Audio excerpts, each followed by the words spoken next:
Hello மக்களே! Big பாஸோட 2வது promo release பண்ணிட்டாங்க. இந்த ப்ரோமோல நம்ம ஃபர்ஸ்ட் ப்ரோமோல பார்த்தோம் இல்லையா, திவ்யா நம்ம சாண்ட்ராக்கு என்னென்னலாம் சொன்னாங்களோ, அத இப்ப வியானா கிட்ட சொல்லிட்டு புலம்பிக்கிட்டு இருக்காய்ங்க. இந்த சாண்ட்ரா இந்த மாரிலாம் பண்ணியிருக்காங்க. என் கூட அவ்வளோ பழகுனாங்க. ஆனா பின்னாடி போய் நான் ஹர்ட் ஆவேன்னு தெரிஞ்சும், என்னை பத்தி தப்பு தப்பா பின்னாடி பேசியிருக்காங்க. இத நான் மறக்கவே மாட்டேன். இனிமேட்டு அவங்க மூஞ்சில முழிக்க பிடிக்கலன்னு சொல்லிட்டு நெறைய வார்த்தைகள் சொல்லிட்டு இருக்காங்க.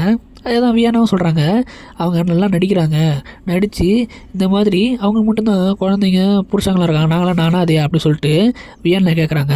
அப்போது பிரவீன் ராஜ் என்ன சொல்கிறாருன்னா, நான் ஒன்று சொல்லவா, அவங்க பச்சை நடிக்கிறாங்க அப்படின்னு சொல்லிட்டு அவர் சொல்லிட்டு போகிறாரு. அதுக்கப்புறம் திவ்யா எப்படி அவங்க முதுகில் குத்துன்னு தோணுச்சுன்னு தெரியவே இல்லை. நான் எவ்வளோ அவங்க குளோஸாக பழகினேன் அவங்க கூட, இப்படி பண்ணிட்டாங்கன்னு சொல்லிட்டு நம்ம திவ்யா புலம்பிக்கிட்டு இருக்காங்க. இதோட அந்த ப்ரோமோ கட் ஆகுது. எனக்கு தெரிஞ்சு இது புலம்பாமல் இருக்கிறது நல்லது. ஏன்னா இது கடைசி வீக்கு புலம்பி புலம்பி ஒரு கட்டத்துக்கு மேலே அவங்க வார்த்தையோட அவங்க பேர் கெட்டு போயிடும். அது ஓட்ஸில் தான் பாதிக்கும்.